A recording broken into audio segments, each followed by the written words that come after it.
하나님 말씀 봉독하겠습니다. 마태복음 9장 23절로 34절의 말씀입니다. 마태복음 9장 23절로 34절의 말씀입니다.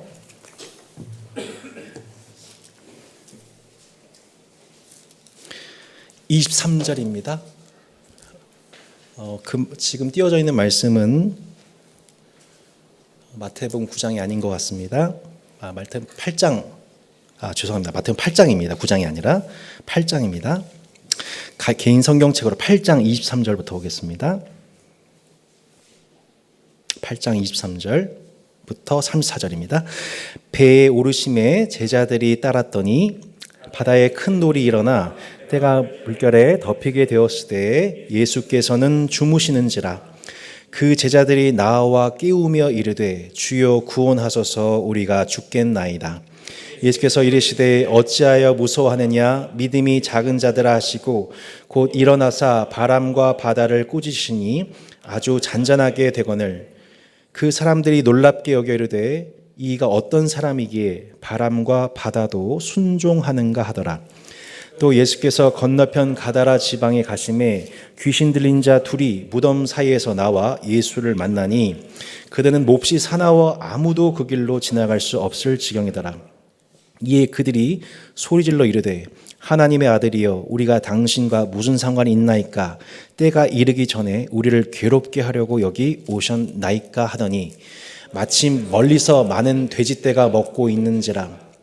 귀신들이 예수께 간구하여 이르되 만일 우리를 쫓아내시려면 돼지떼에 들여 보내주소서 하니 그들에게 가라 하시니 귀신들이 나와서 돼지에게로 들어가는지라. 온 떼가 비탈로 데리다라 바다에 들어가서 물에서 몰사하거늘 치던 자들이 달아나 시내에 들어가 이 모든 일과 귀신 들린 자의 일을 고하니 온 시내가 예수를 만나려고 나가서 보고 그 지방에서 떠나시기를 간구하더라. 아멘. 마태복음 8장 말씀입니다. 8장 23절로 27절의 본문과 그리고 이제 28절로 34절의 본문은 실상 한 흐름 속에 있습니다. 증거를 볼까요? 28절에 보시면 뭐라고 본문이 연결됩니까? 또라고 나와 있죠. 또 예수께서 또라는 접속사가 있습니다. 자, 수요 미니 시리즈 3회 때 살펴봤지만 예수님이 천국을 가르치시기 위해서 부르신 제자 공동체의 1, 2, 3교시 학습 장소가 어디였나요? 교회론 미니 시리즈 아직 안 보셨군요. 네, 내일 꼭 학습하시기 바랍니다. 1교시가 어디예요? 산이죠? 네, 산상수훈. 산에서 예수님이 하는 날을 가르치셨어요. 2교시가 어디예요? 땅입니다. 땅에 내려오셔서 나병 환자를 고치시고 베드로의 장모를 치료하셨습니다. 세 번째 오늘 3교시 수업이 어디서 이루어지고 있습니까? 바다에서 이루어지고 있지요. 바다에서 지금 그 수업이 제자훈련이 진행되고 있습니다. 자, 산상수훈을 1교시 수업을 끝나고 2교시 수업 1교시 수업 듣고서 와 예수님의 가르침 진짜 놀랍다. 근데 2교시 되었더니 더 놀라워요. 예수님이 많은 병자들 고쳐주십니다. 야 내가 이번에 제대로 선생님 한 번 만났다. 이렇게 흥분 속에서 있었는데 이제 3교시 수업으로 바로 넘어가게 된 거죠. 그 3교시 수업의 장소가 바로 바다였습니다. 예수님이 마침내 제자들과 더불어서 비전 트립을 떠나게 되셨어요. 우리 이번에 인도네시아 가잖아요. 인도네시아는 비행기 타고 가는데 지금 예수님은 제자들과 함께 배를 타고 지금 바다를 건너시는 장면이에요. 그런데 여러분 우리가 이 본문 너무 잘 알고 있잖아요. 웬일입니까? 항해 도중에 바다에 큰 놀이 일어나서 물결에 덮이게 되었다라고 나와 있습니다. 근데 이 본문 말씀 보면은 그런가 보다 싶은데 사실은 이 말씀은 너무 자연스러운 장면입니다. 아니 우리 제자들은 주로 어디 출신이에요? 어부들이잖아요. 그죠? 어부들이에요. 그러면은 배에 물 덮치는 거 이거 자연스러운 일이 아니에요. 자연스러운 일이죠. 예.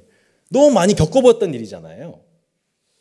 그런데 이 제자 중 다수가 어부이기 때문에 이거는 웬만하면 다 경험했던 일인데 이들이 놀라가지고 예수님을 흔들어 깨우는 장면을 보게 돼요.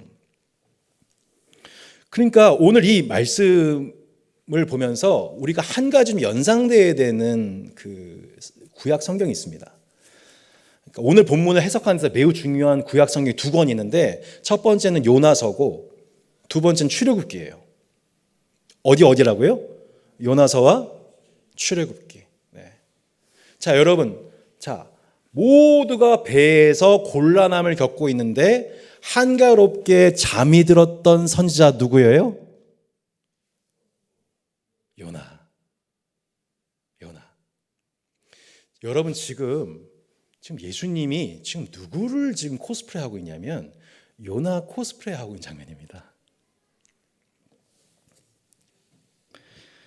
바다에 큰 놀이 일어나서 모두가 죽게 되었던 상황입니다.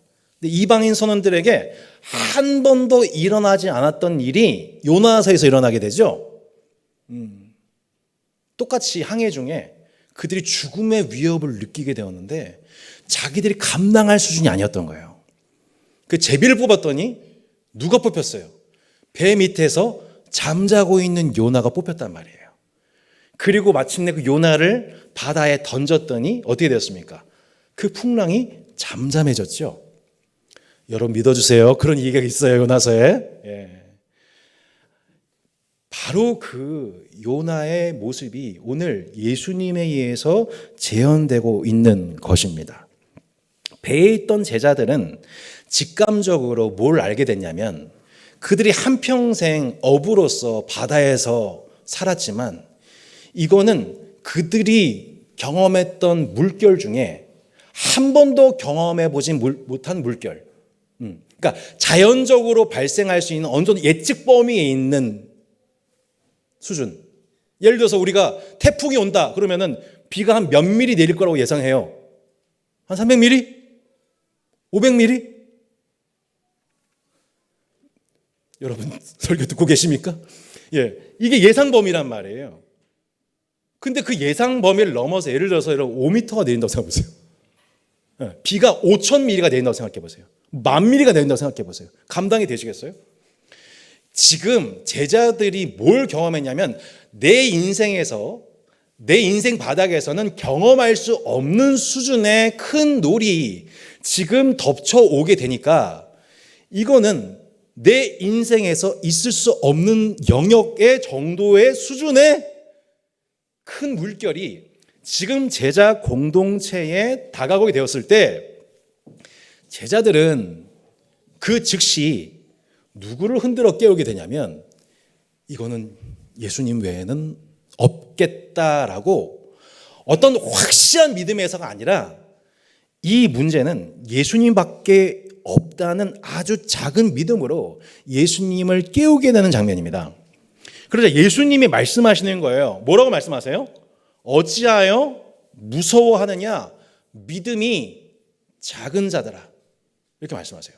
여기 보면은 예수님이 넌 좀 믿음 진짜 작다라고 이렇게 꾸짖으신 장면이 아니에요. 이거는 믿음이 작다고 책망하신 장면이 절대 아니에요. 그러니까 예수님은 오히려 뭐라고 말씀하신 거냐면 너희들이 이제 나에 대해서 뭔가 자각하기 시작한 것 같다.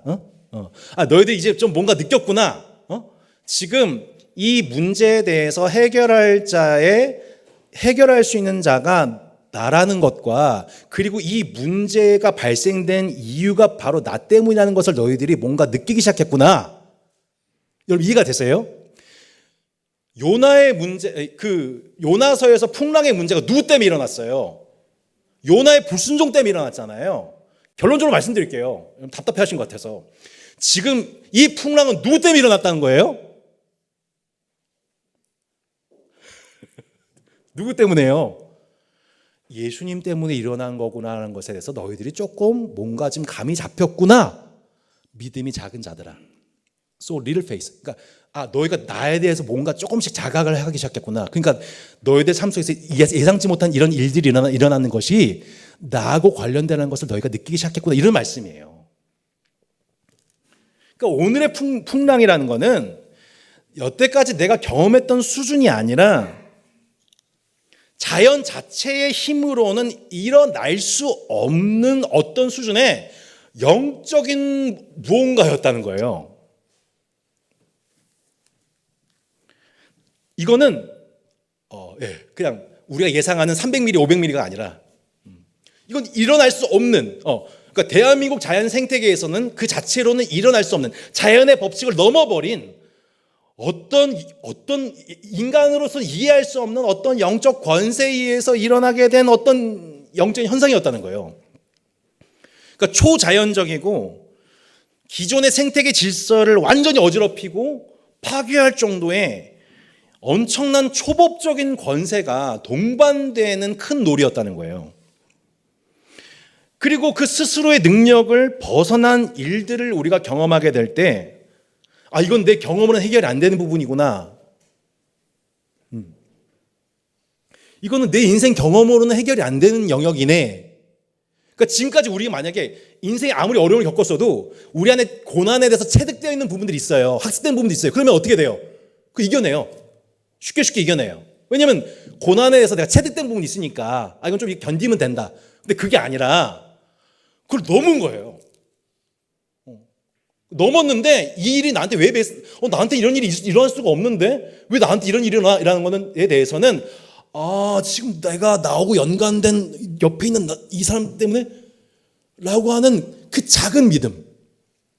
지금 나한테 일어나고 있는 이 상스러운 일들이 예사롭지 못한 일이 나하고 있는 분 때문에 일어나는 거구나. 가끔씩 우리가 교회 생활을 하다 보면 실제 그런 일들이 일어나게 되거든요. 우리가 왜 이런 일이 공동체 안에 발생되는 거지?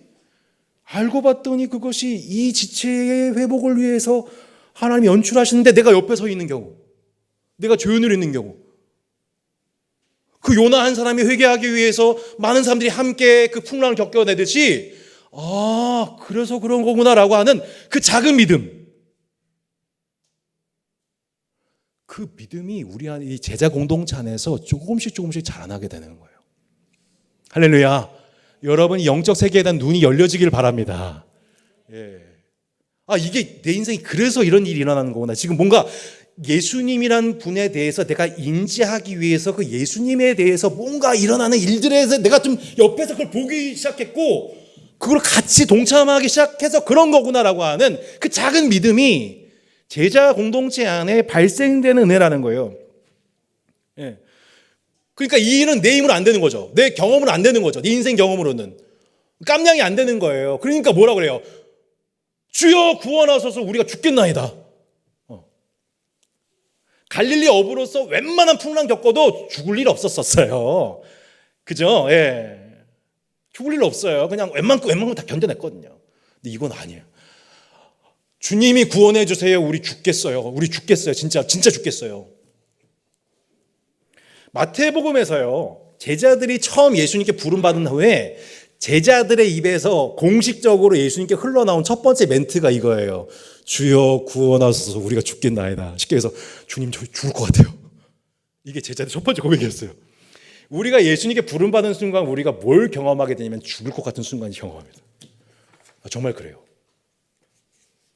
예수님 믿으면 살 것 같아야 되는데 물론 그것도 있지만 죽을 것 같은 예상치 못한 고난이 여러분 어떠신지 모르겠는데 전 예수님 믿은 다음에 고난이 더 많아진 것 같아요.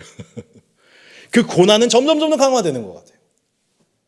내가 뭘 잘못해서가 아니라 내가 그분과 연합되었기 때문에 그분의 영광에 동참하기 위해서 내가 함께 영광을 얻기 위해서 고난도 참여한 자로서 있기 때문에 그분의 고난에 내가 동참한 자로서 예상치 못한 고난에 우리가 참여하는 자가 되었다는 거예요. 요나서를 다시 한번 생각해 보세요. 본문은 이렇게 정리가 되고 있는 거예요. 요나는 불순종해서 누가 풍랑을 일으켰어요? 마귀가? 아니죠. 하나님이. 요나가 불순종하자 하나님이 풍랑을 일으켜서 결국 요나가 바다에 던져지고 나서야 잠잠해지고 요나가 회개하게 돼요. 그리고 요나가 회개하게 되니까 니느웨가 회개하게 되죠. 근데 오늘 본문은 좀 맥락이 달라요. 예수님이 순종해서 배에 올랐는데 어떤 영적 세력이 풍랑을 일으키고 사람들에게 요청받은 예수님이 바다를 꾸짖으시니까 바다가 잠잠해지죠. 그리고 예수님은 가다라 지방으로 넘어가세요. 육지에 상륙하세요. 그리고 그 중에서 많은 이가 아니라 딱 2명이 죄에서 자유로워지게 되고 구원을 받게 됩니다. 사람들은 다시 한번 예수님의 존재에 대해서 놀랍게 여겨 고백합니다. 어떤 사람이기에 바람과 바다가 순종할까? 이런 얘기를 해요. 그러니까 처음 이 질문하게 된 거죠. 저분은 어떤 사람이길래 바람과 바다가 순종하는 걸까라는 질문을 하게 됩니다. 여러분, 구약에서 바람과 바다를 순종케 하는 분이 누구로 드러납니까? 잘 모를 땐 누구 이름 부르면 돼요? 하나님. 아까 말씀드렸죠? 이 본문을 이해하는데 어떤 책이 이해가 필요해요? 요나서랑 어디요? 출애굽기. 바람과 바다를 꾸짖으셔서 바람과 바다를 명하셔서 없던 그 바다에 길을 내신 분, 바람을 일으켜 길을 나게 하신 분 누구세요? 하나님. 할렐루야. 이렇게 속세는 하시죠, 그죠? 이렇게 맞았어요. 정답. 하나님이었던 거예요. 하나님. 그러니까 그들은 이제 자신들 앞에 인간의 모습으로 나타난 하나님을 3교시 바다에서 제자훈련 통해 마침내 질문하게 되었고, 이분이 하나님인가 봐 라고 하는 진실한 질문과 진실한 답변을 얻게 되는 3교시 수업 훈련 장면이 바로 이 바다에서 제자 훈련이었고, 우리 인생 해석되지 않고 예상하지 못한 고난을 당하는 우리 인생의 여정 속에서 우리도 마찬가지로 도대체 왜 내 인생에 이러한 고난이 나타나는 거야? 그리고 이 문제를 어떻게 해결될 수 있는 거야? 그분에 의해서 그분 도대체 누구시길래? 라고 하면서 마침내 하나님의 아들 예수 그리스도에 대한 믿음이 열려지게 되는 계기로서 저와 여러분의 삶이 구속받았습니다. 예수님이 바람과 바다들을 어떻게 하셨어요? 이렇게 하셨어요? 어떻게 하셨어요? 꾸짖으셨어요. 바람과 바다를 꾸짖으셨어요. 자연을 꾸짖으셨어요. 희한한 말씀이죠. 여러분, 마태복음 그 16장에 보면 예수님이 베드로를 꾸짖으세요. 사탄아, 물러가라. 너는 나를 넘어지게 한 자로다. 그럼 베드로가 사탄인가요? 베드로 뒤에서 역사하고 있는 사탄이 있어서 그 사탄을 물러가라 한 거죠. 꾸짖은 거죠. 마찬가지로 바람과 바다를 꾸짖었다고 하는 것은 그 바람과 바다 뒤에서 역사하고 있는 영, 마귀, 사탄, 악한 영들을 꾸짖으시는 장면인 것입니다.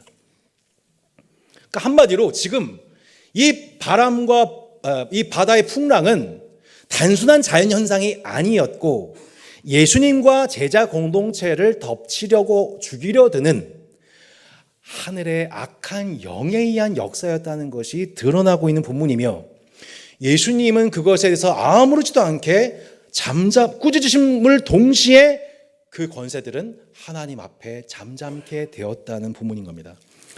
가다라 지역에 이제 예수님이 마침내 그 바다를 잠잠게 하시고 가다라 지역, 마치 인천 상륙작전 하듯이 육지에 도착을 하셨어요.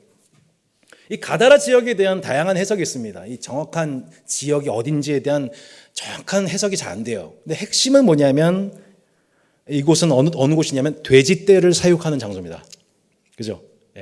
말씀에 보면은 수많은 돼지떼들이 있어가지고 귀신들을 그 돼지떼에 들어가게 하셔서 돼지떼가 몰살되는 장면으로 오는 스토리가 마무리된단 말이에요. 근데 여러분 희한하죠? 여러분 이스라엘은 돼지 취급해 안 해요? 안 하죠. 부정한 동물이란 말이에요. 근데 대규모의 우리 다른 복음서에 보면 2,000마리 떼라고 해서 2,000마리 해당되는 돼지떼에 들어갔다라면 어떻게 집단적으로 많은 돼지떼를 사육하는 장소가 이스라엘 사회에서 용납될 수 있었을까?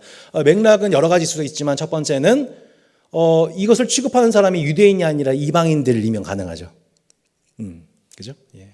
그리고 집단적인 사역을 했다고 하는 것은 일종의 사업적인 목적으로 돼지를 수출해서 많은 이득을 얻는 어떤 사업적인 집단으로서 우리는 충분히 해석해 볼 수가 있습니다. 그러니까 유대 내에서는 금지된 돼지 사육을 통해서 아주 막대한 수익을 올리고 있던 도시가 가다라라고 볼 수 있는 것이죠.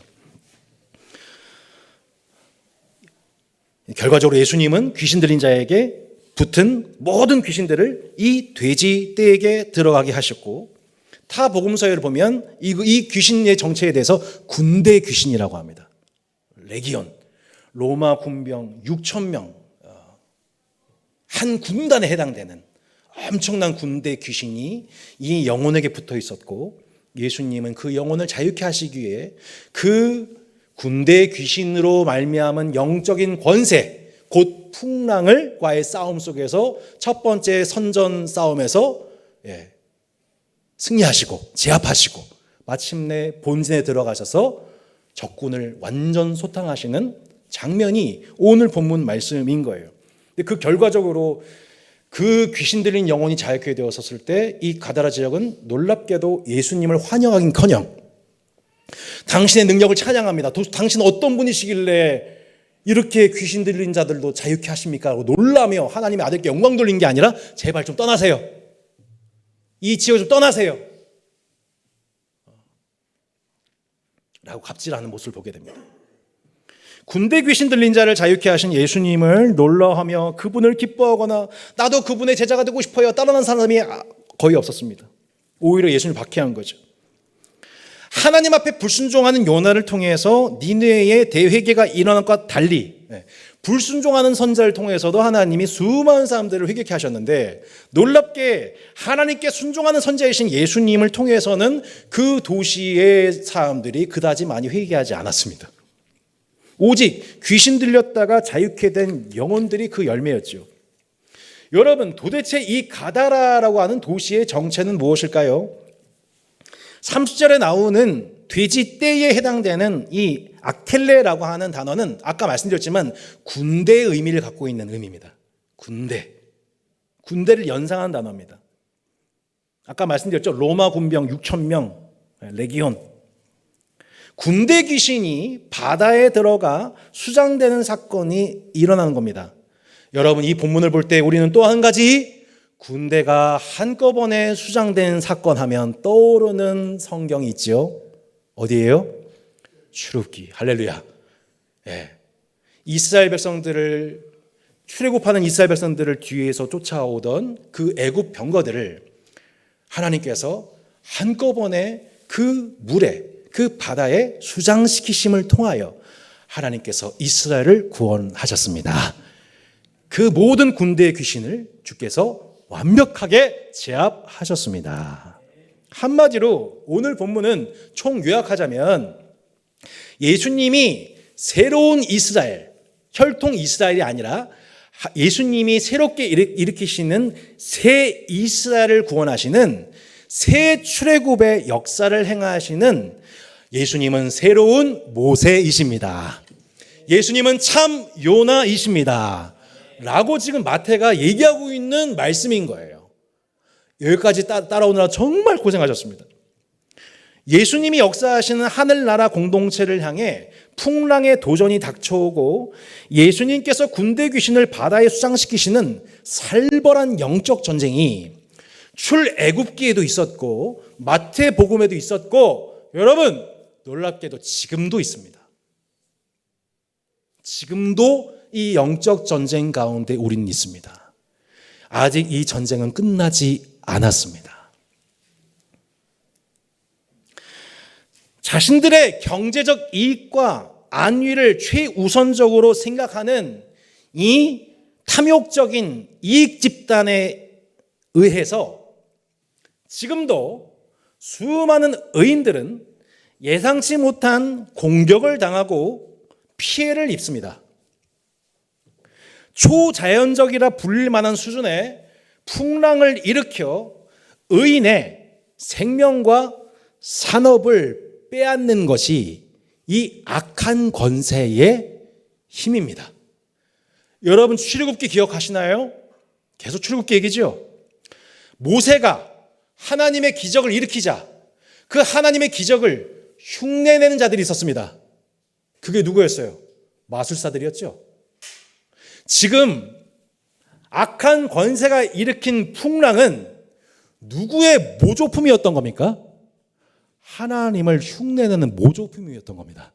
여러분 이해가 되세요? 지금 악한 권세들이 하는 악한 집단이 하는 모든 행동들, 그것이 경제적인 것이든 정치적인 것이든 어떤 권력적인 것이든 그들은 이 땅에서 누가 우리를 말릴 수 있어? 누가 우리를 거스를 수 있어? 누가 우리에게 저항할 수 있어? 라고 어마어마한 풍랑을 일으켜가지고 죄 없는 의인들의 산업을 강탈하고 생명을 빼앗는 그 악한 권세가 마치 이 세상의 주인이 그들인 것처럼, 그 이익 집단이 곧 하나님인 것처럼, 애굽의 마술사들처럼 그 흉내 내고 있다는 겁니다. 하나님이 그 모습 보시고 어떠실까요? 분노하시겠죠. 비웃으시겠죠.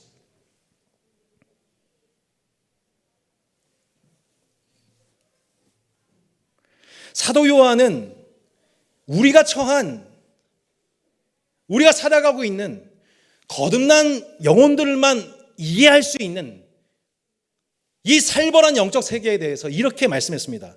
죄를 짓는 자는 마귀에게 속하나니 마귀는 처음부터 범죄함이라.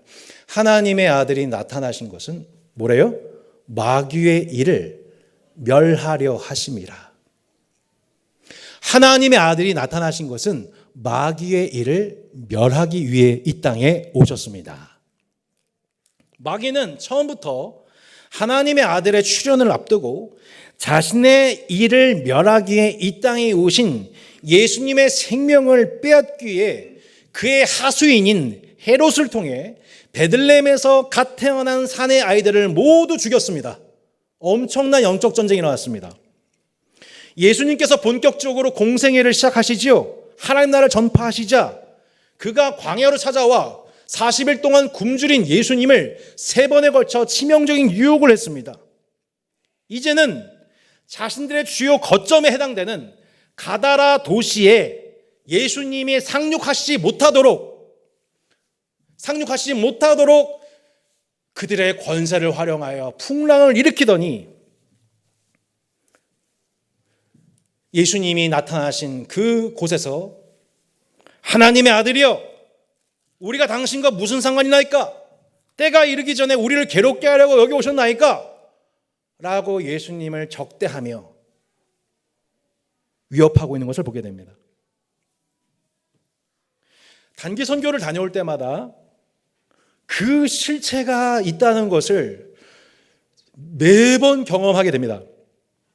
예전에 아프리카 부룬디를 2000년도 갔었을 때 저희 갑자기 평화롭게 모든 미션이 끝난 줄 알았는데 갑자기 그 주유하던 중에 그 아프리카에 갑자기 이제 사나운 남성들이 저희 차를 막 둘러싸서 막 위협을 시작하는 거예요. 갑자기. 그 예상치 못한 일이 발생돼가지고 그날 밤 그 두려움 속에서 하나님 앞에 살려달라고 기도하고.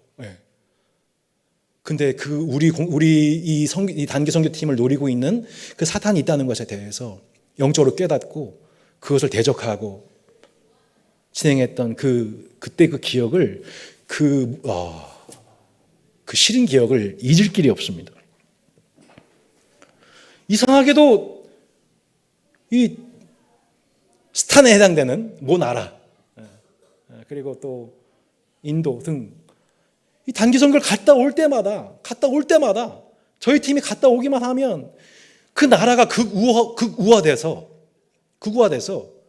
갑자기 정권이 선교사들 추방하는 일들이 반복해서 경험해왔던 일입니다. 하나님 나라를 전파하기 위해서 배를 띄울 때마다 우리는 예상하지 못한 현상들을 경험하게 됩니다. 사실 저희 교회고도 얼마 전에 참 예상치 못한 일을 실제로 금요기도의 현장 속에서 경험하진 않았습니까? 이런 일을 경험하게 되면 우리는 이런 현상들이 매우 어색하고 두렵습니다. 그래서 아예 배 띄우는 일 자체를 주저하기도 합니다. 그러나 예수님은 제자 공동체에게 이렇게 분명하게 말씀하셨습니다. 8장 18절 말씀 같이 한번 읽어보겠습니다. 시작. 예수께서 무리가 자기를 애워싸는 것을 보시고 건너편으로 가기를 명하시니라. 이 건너편이 아니에요. 가다랍니다.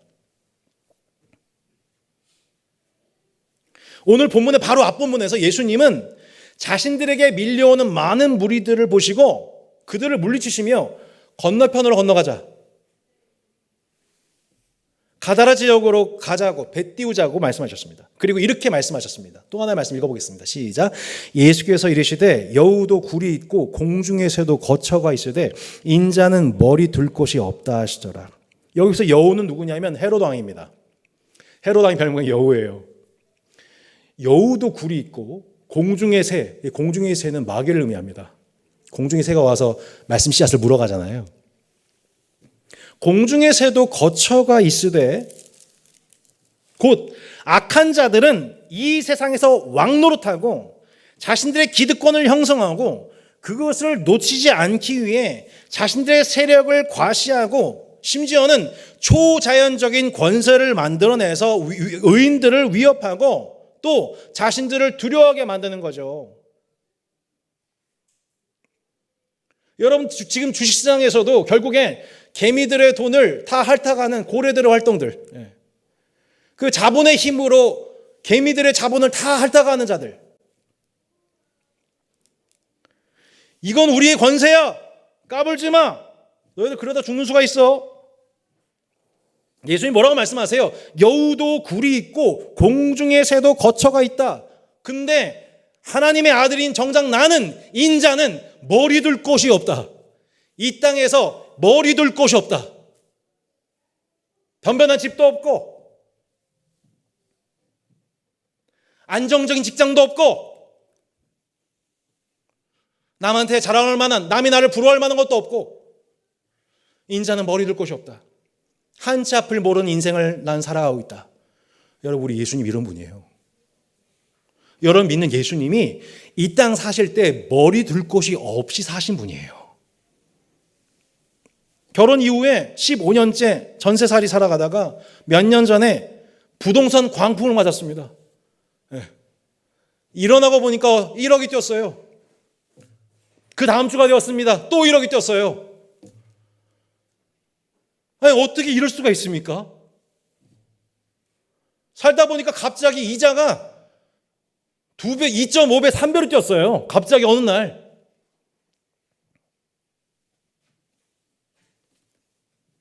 부동산 강풍, 고금리 강풍, 고물가 강풍. 예전에는 4,000원이면 한바식당에서 반찬 10개로 배불리 먹었는데 요즘엔 4,000원 갖고 김밥 한 줄도 못 먹습니다. 국가의 연금은 바닥나고 있고 저 같은 경우 총회 연금도 못 내고 있고요. 점점 나이는 들어가는데 미래에 대한 아무 대책이 없이 살아가고 있는 거예요. 한국의 경제 성장률은 1%에 그친다고 하고 원화의 화폐 가치는 점점 떨어지고요. 이 세상에서 발붙이고 머리 둘 곳을 얻는다는 것이 왜 이렇게 힘든 걸까?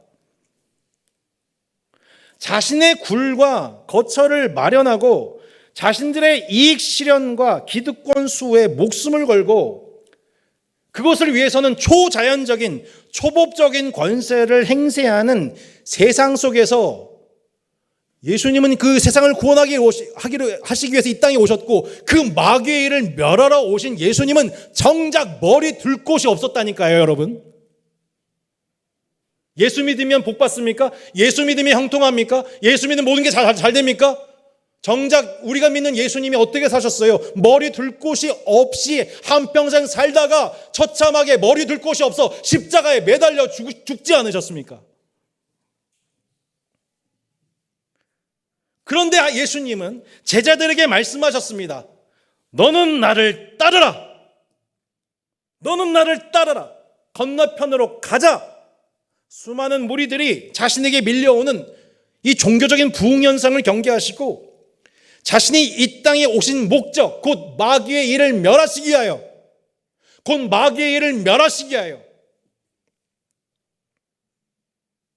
이 땅에 오신 그 목적을 이루시기 위해 그 마귀에게 사로잡혀 있는 도시와 그 결박당하고 있는 귀신 들린 자들을 자유케 하시기 위해 예수님은 제자들에게 배를 띄우라고 하셨고 자신의 제자들을 함께 동참하게 하셨습니다. 초복적 권세에 의해 제자들이 모두 죽을 것 같은 경험에 동참시키셨습니다. 근데 예수님 뭐하고 계셨어요? 잠을 주무고 계셔요.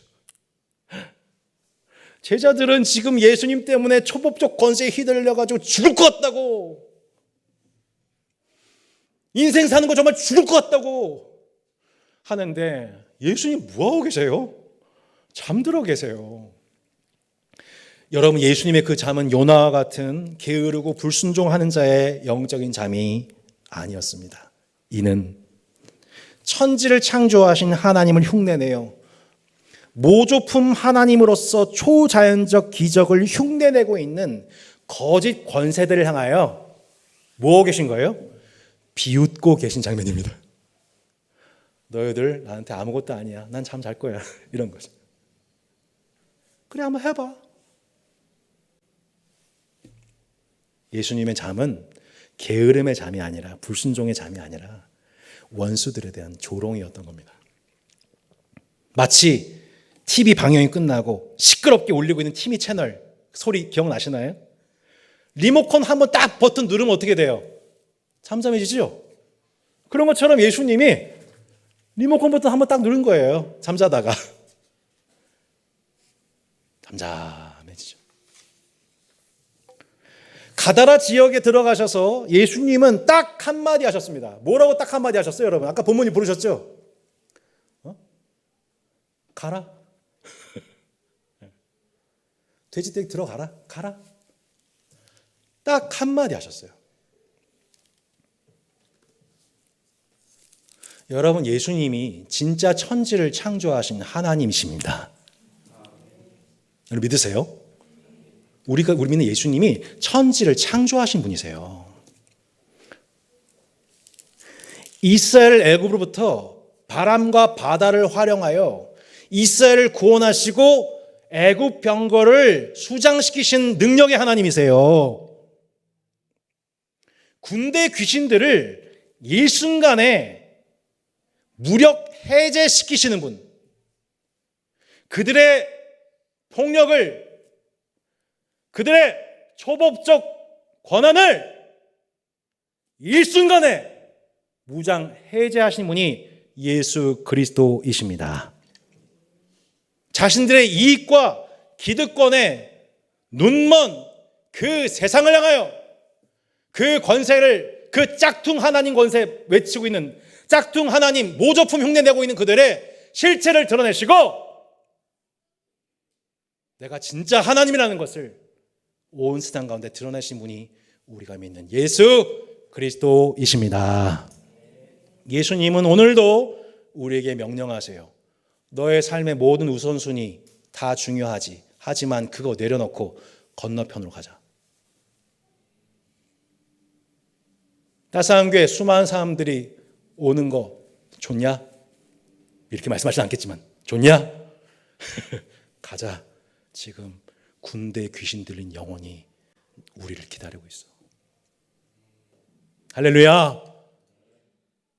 수많은 사람이 아니라 군대 귀신 들인 한 영혼 있으면 자신의 온 공동체를 총집결시켜서 가자, 출동하자. 우리가 구원할 영혼은 저 건너편에 있다 라고 우리에게 명령하시는 참된 대장이 우리 예수 그리스도이십니다. 이게 우리가 믿는 예수님이에요. 얼마나 멋있습니까? 그 건너편으로 가자 했는데 예상치 못한 풍랑이 막 온단 말이에요, 우리한테. 근데 그때 우리가 뭘 확인하게 되냐면 조금이지만 요 문제 어차피 내 힘으로 된 거 아니구나. 이거 예수님이 해결해 하실 일이구나. 주여 구원하소서 우리가 죽겠나이다. 그렇게 내 안에 생겨난 나에 대한 그 조그만 믿음만 있으면 된다라고, 아직 그 믿음이 온전하지 못해서 생겨나는 내 의심과 불안을 나는 이해하고 있다고,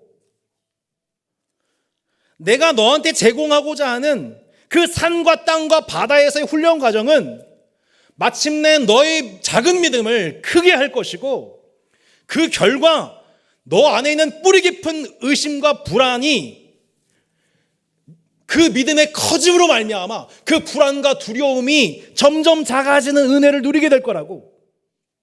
그리하여 자신의 기득권을 위해 이익 집단화된 제2, 제3의 가다라 도시와 열방을 향해 너희는 가라고, 아버지와 아들과 성령의 이름으로 세례를 베풀고 내가 너희에게 분부한 모든 것을 가르쳐 지키게 하라고, 내가 세상 끝날까지 너희와 항상 함께 있을 거라고.